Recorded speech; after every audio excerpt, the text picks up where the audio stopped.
Қыздар, сәлем. Бүгінен дәмді сондай воздушный пюренің рецептін ұсынамын. Дайындалуы өте тез. Ол үшін бізге алдымен 1 кило картоп керек. 1 кило картопты жақсылап тұрып ашып аламыз да 3 литрдай су құйып, газға қоямыз. Газды орташа жылдамдықта қоясыздар. Алдыменен суымыз қайнап алуы тиіс, яғни картоп пен суымыз қайнап алуы тиіс. Дәл осылай қайнап жатқан кезде газдың астын ең ақырына басып, қақпақты шетін ашып қоямыз.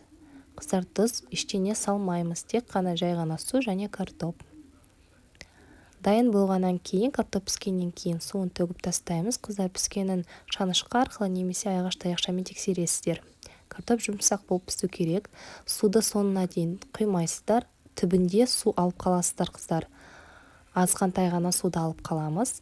Және де картоп езгішпен, ондай құрал бар менде, соменен картопымызды еземіз. Картопымызды жақсылап езіп аламыз. Кейін осы картопымызге дәміне қарай тұз қосамыз. Мен шамамен 1 ас қасықтай тұз қостым. Бірақ, қыздар, міндетті түрде дәміне өздеріңізге қалай ұнайды, солай қосасыздар. Және де 2 ас қасық майонез қосамыз. 2 ас қасық майонез қосамыз. Және де 90 миллиграмм сүт қосамыз да, барлығын жақсылап тұрып араластырып аламыз.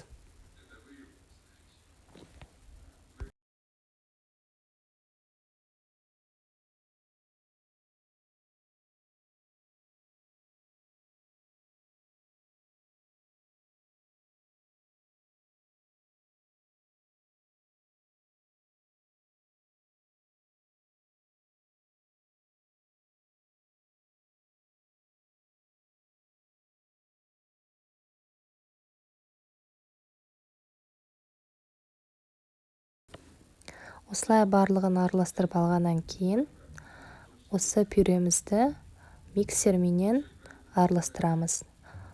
Миксерді алып, 1-2-3 минут шамасында осылайынан миксерлеп шығамыз. Пюре бізде ыстық қалпында тұр, сол себепті тез көп миксерді ұстамай, себебі ол ыстық. Тез осылайынан езіп аламыз. Мен блендер қолданған жоқпын, жалпы блендерді мен көп қолданбаймын. Сол себепті миксермен жасаймын көбінесе. Маған миксермен жасаған ыңғайлы. Сол кезде біздің картопты пюреміз дәмді, воздушный болып шығады. Міне, болды, осыменен дайын. Міне, қыздар, үлпілдек, сонда өте дәмді, өте жақсы болып шықты. Осыдан пюре ретінде гарнирге бере берулеріңізге болады. Астарыңыз дәмді болсын.